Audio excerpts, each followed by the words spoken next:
Fala, Blaugranas! Matheus Norman aqui para mais um vídeo no canal do Blaugrana Brasileiro. E acabou de sair uma notícia que uma parcela da torcida está comemorando e uma outra parcela está extremamente preocupada.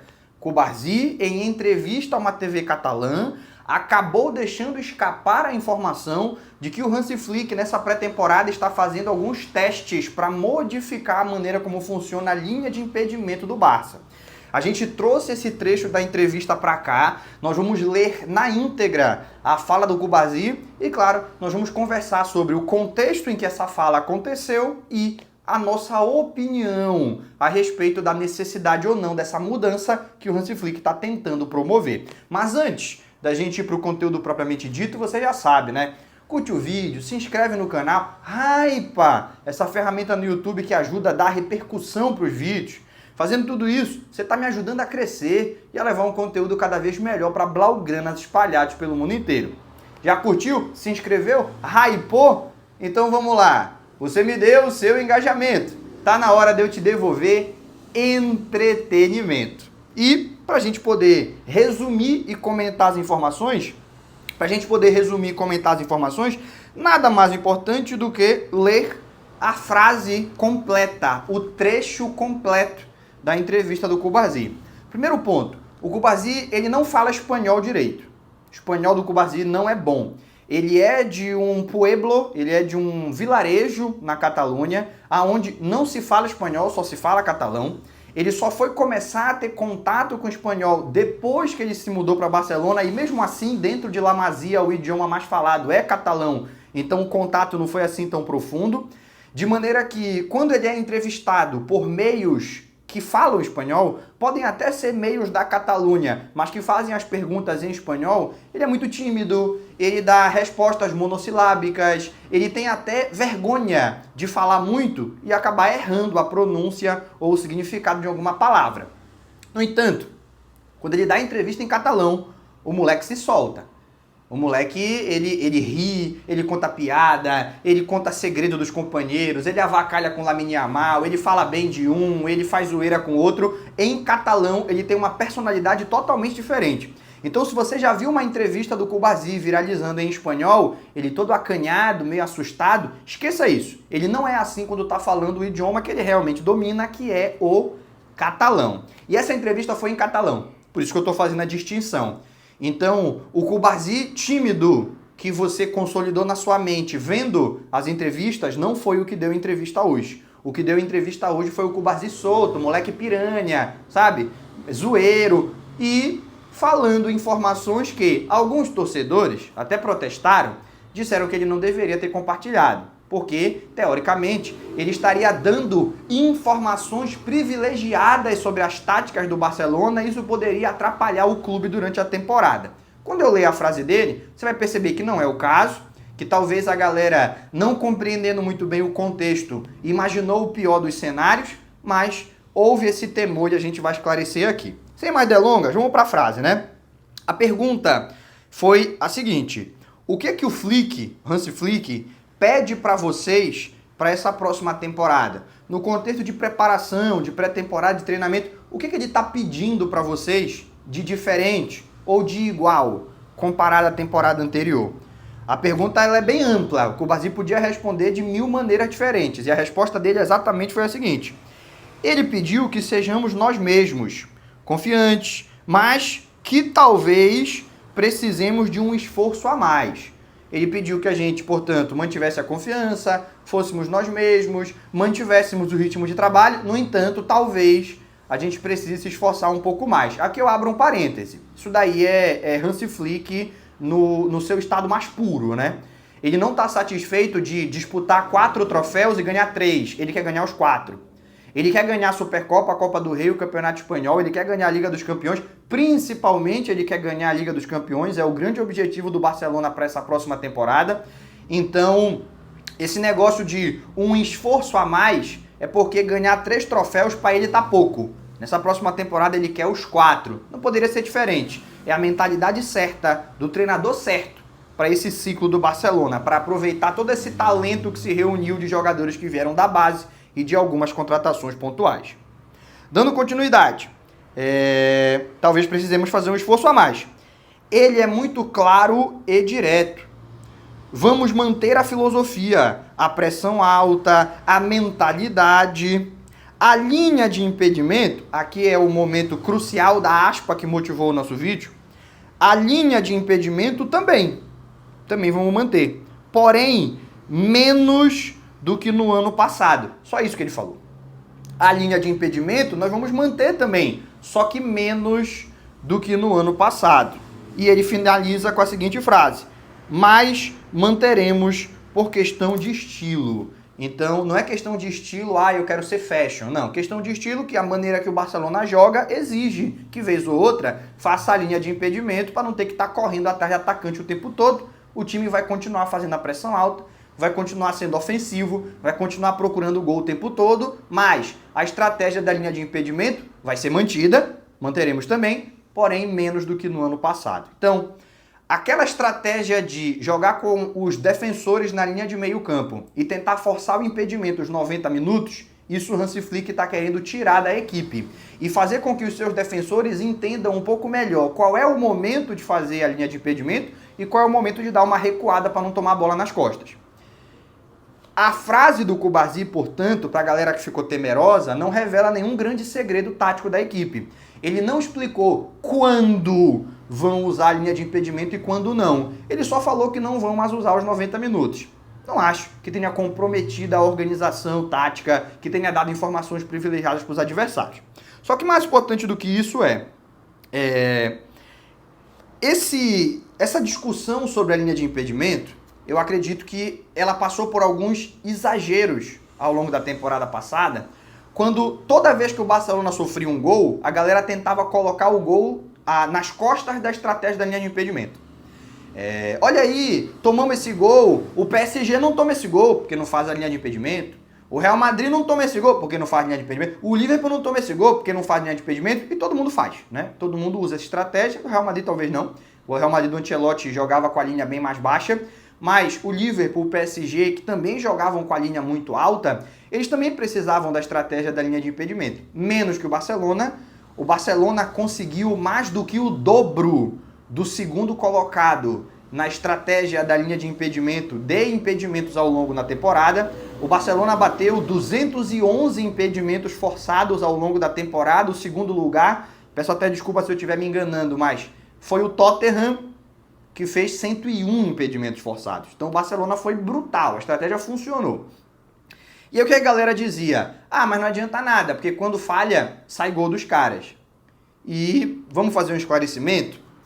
O único torneio que o Barcelona não ganhou, foi a Liga dos Campeões, foi eliminado num 7-6 no agregado, do qual, nos 7 gols, nenhum foi causado por uma falha na linha de impedimento.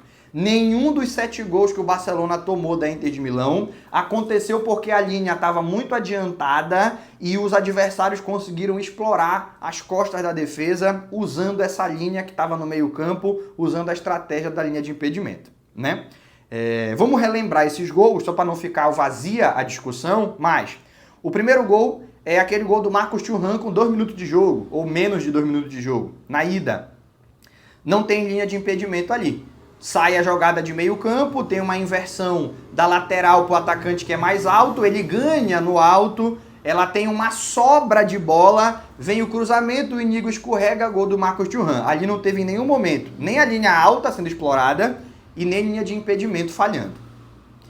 Aí vem os outros 2 gols dessa ida, 2 gols de escanteio. Não existe linha de impedimento em jogada de escanteio. Então, na ida, nenhum dos 3 gols foi por linha de impedimento ou por linha alta.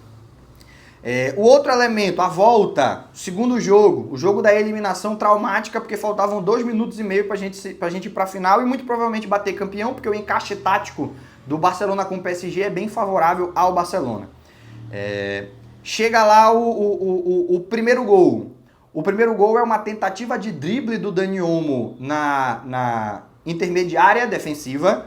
Ele acaba desarmado, é um drible que muitas vezes ele tenta para ajudar o time a fugir da pressão e abrir espaço para o contra-ataque. Naquela jogada ele errou, na maioria das vezes ele acerta, naquele lance ele errou, e nesse desarme sai a jogada de 2 contra 1, 2 contra o goleiro, o Dumfries dá assistência para o Lautaro.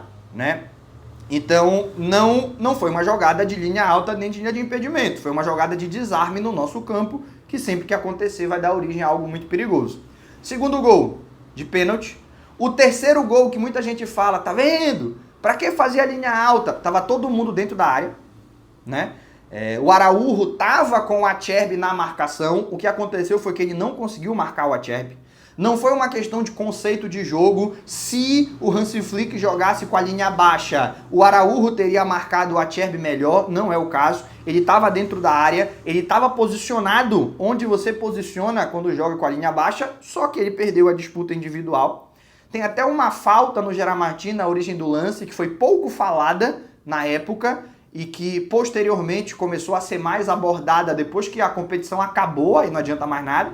Tinha que ter a pressão naquele momento ali, mas enfim, aí o Gerard Martin tá no chão, porque sofreu falta, o Cubarsí desce para marcar o cruzamento do Dumfries e o Araújo fica no 1 contra o Acerbi. Ele deveria ganhar aquele lance, ele deveria prevalecer naquela situação, ele não conseguiu, tem nada a ver com o conceito de jogo. E o quarto gol, e aí peço até perdão, mas estou aqui elencando alguns gols muito traumáticos para a torcida, mas que são necessários para o argumento do vídeo. O quarto gol, o Thuram tira o Araújo para dançar. O Cubarsí não consegue fechar muito bem o espaço do Fratesi, talvez esperando que ele tentasse driblar para a perna direita, mas o italiano puxou para a perna esquerda, que teoricamente é a ruim, e meteu na lateral da rede do Szczesny, e nenhum dos 4 gols aconteceu por conta de linha alta ou por conta de linha de impedimento. Beleza? Ressalva tem que ser feita, o asterisco tem que ser colocado. A discussão foi para um lado de que foi essa tática que impediu o Barcelona de ganhar a Champions e isso não se concretizou na prática, não foi a realidade. Dito tudo isso, houve momentos em que a tática, sim, acabou colocando o Barcelona numa situação negativa. Nas vezes em que o Barcelona acabou tendo a sua linha de impedimento explorada, ele não sofreu graves consequências, porque o seu ataque conseguiu fazer valer a qualidade e virar os jogos e vencer as partidas, que foi principalmente no Campeonato Espanhol.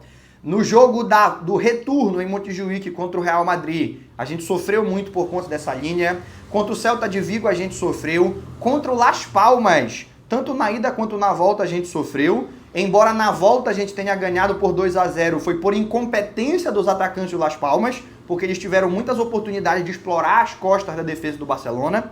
Então, houve momentos, também contra o Atlético de Madrid a gente tomou muita bola nas costas, mas o ataque do Barcelona conseguia compensar, ganhava os jogos. O que eu tô querendo dizer é, se você me falar que o Barcelona só não ganhou a Champions por causa da linha alta, eu vou ter que discordar, porque no jogo da eliminação nós não tomamos gol por causa disso. Se você me disser que o Barcelona teve problemas com isso ao longo da temporada e precisa ajustar, aí eu concordo. Aí eu concordo e eu deixo aqui um elogio, mais um, porque eu já fiz vários, ao Hansi Flick, por ter a humildade e a inteligência de perceber que esses ajustes são necessários e fazê-los. E entender que o que funcionou muito bem até fevereiro, de março em diante estava começando a ser explorado pela maioria dos adversários. Os nós táticos que essa linha de impedimento deu na primeira metade da temporada, na reta final, estava sendo um tiro no pé. E o Hansi Flick viu isso, entendeu e vai mudar para a temporada seguinte. A gente já falou sobre isso anteriormente, não dá para trocar o pneu do carro com o carro andando. Naqueles meses em que esses problemas começaram a aparecer, não é simplesmente estalar o dedo e mudar a tática. E galera, sabe aquela tática que a gente está fazendo pelos últimos 8 meses? Esquece, bora fazer uma diferente? Beleza, treinador, e quando é que a gente vai treinar para entender? Não dá tempo de treinar para entender. Amanhã tem jogo, domingo tem jogo, quarta tem jogo, domingo tem jogo de novo, depois quarta de novo. Então seria muito pior tentar uma tática diferente. Nos últimos meses de temporada, o mais interessante era insistir no que já estava treinado, já estava compreendido, já estava absorvido e, no quesito resultado, estava dando certo, porque o Barcelona estava avançando e ganhou todos os seus torneios domésticos.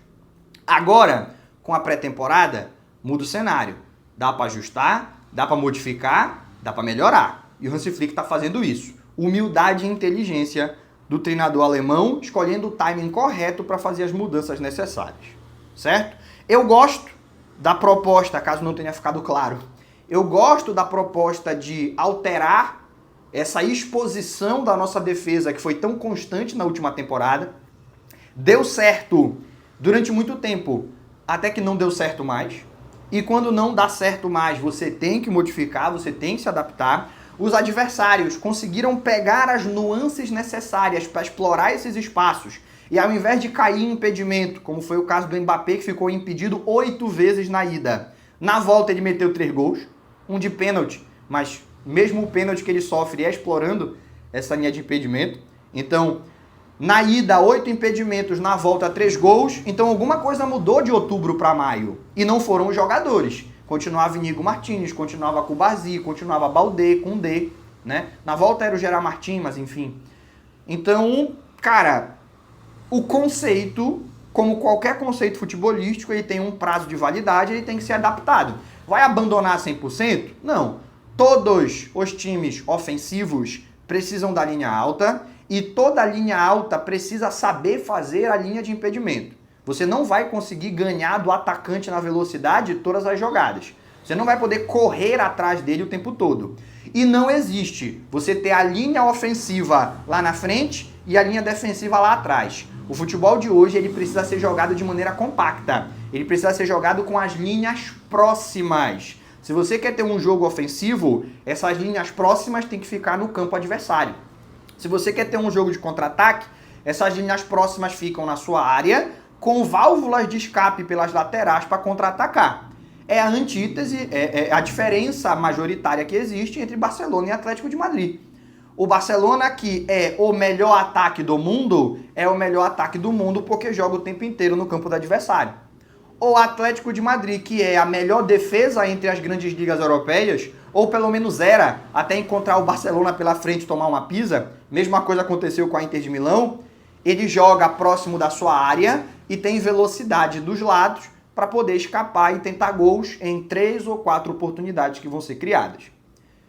Existe um campeão espanhol e eu acho que o jogo ofensivo hoje é o jogo que prevalece. Já houve uma época em que o jogo defensivo ele comandava o futebol mundial. Quem se defendesse melhor seria campeão.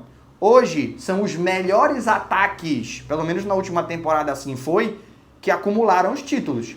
A melhor defesa da Premier League era o Arsenal, o campeão foi o Liverpool. A melhor defesa do campeonato espanhol foi o Atlético de Madrid. Agora até me foge se foi o Atlético de Bilbao ou o Atlético de Madrid, mas foi um dos dois. O campeão foi o Barcelona. Na campeonato francês, o PSG é tudo, né? Melhor ataque, melhor defesa. Então, a gente tem uma dinâmica em que os melhores ataques estão prevalecendo. E eu não vejo isso mudando para a próxima temporada. O Barcelona vai ter que continuar sendo um ataque potente. Isso não significa, e é aí que vem a ideia do Flick, e é por isso que eu elogio, e é por isso que eu gosto, isso não significa que você não pode fazer alguns ajustes para ter uma defesa mais sólida. E essa alternância, a gente já vinha sugerindo na temporada passada, fazendo a ressalva de que seria muito difícil fazer isso antes da temporada terminar, mas projetando para a temporada seguinte era algo a se levar em consideração, de que a gente pode, 15 minutos, tá lá em cima do adversário, pressionando, linha alta, linha de impedimento, risco, mas também criando várias oportunidades. Só que chega um momento em que a perna cansa, o fôlego se esvai, e você precisa fazer uma certa... ter um descanso, ter uma alternância. Ao invés de manter a pressão ofensiva ineficiente, porque o time cansou dos últimos 20, 25 minutos em que fez a pressão ofensiva de maneira eficiente, recua por 10 minutos, alterna os esforços, descansa embaixo, sai no contra-ataque nesse período e depois volta a fazer a pressão ofensiva. Não é abrir mão do jogo ofensivo, mas encontrar um equilíbrio entre os momentos em que ele precisa ser implementado e o momento que é melhor ter mais cuidados lá atrás. Genial o Hansi Flick e obrigado ao Cubarsí por ter revelado isso, para a gente poder discutir por antecipação, não espera nem a temporada começar para perceber que isso está acontecendo. A entrevista já mostra que é o que vai acontecer. Eu aprovo. O que não significa absolutamente nada, porque o Hansi Flick não precisa e nem quer a minha aprovação. Talvez até ele escute que eu aprovei e mude de ideia, porque se eu estou falando que está certo, talvez esteja errado. Isso às vezes acontece. Não é isso? Então, eu concluo que o Barcelona vem para a próxima temporada melhor treinado, mantendo o nível ofensivo, mas dando um salto, subindo um degrau, avançando uma casa no quesito defensivo. Se o Barcelona na temporada passada já estava totalmente preparado para ganhar tudo, e estar preparado não significa que vai ganhar. Você pode estar preparado para ganhar, mas um erro de arbitragem, um dia inspirado do goleiro adversário, um dia ruim do seu centroavante e você não bate campeão. Principalmente competição mata-mata como é a Champions. Mas preparado o time já estava, na próxima está mais preparado ainda. Expectativas gigantes para a temporada 25-26 do Barça. Beleza? Quer concordar ou discordar de alguma coisa que ouviu nesse vídeo? Deixa aí nos comentários. Eu não quero acabar com o debate, só quero fazer parte dele. Por hoje a gente vai se despedindo, mas se você ficou até o final é porque gostou. Deixa o like, se inscreve no canal, hypa! Fazendo tudo isso você me ajuda a continuar crescendo e a levar um conteúdo cada vez melhor para blaugranas espalhados pelo mundo inteiro. Por hoje, aquele abraço e até o próximo vídeo.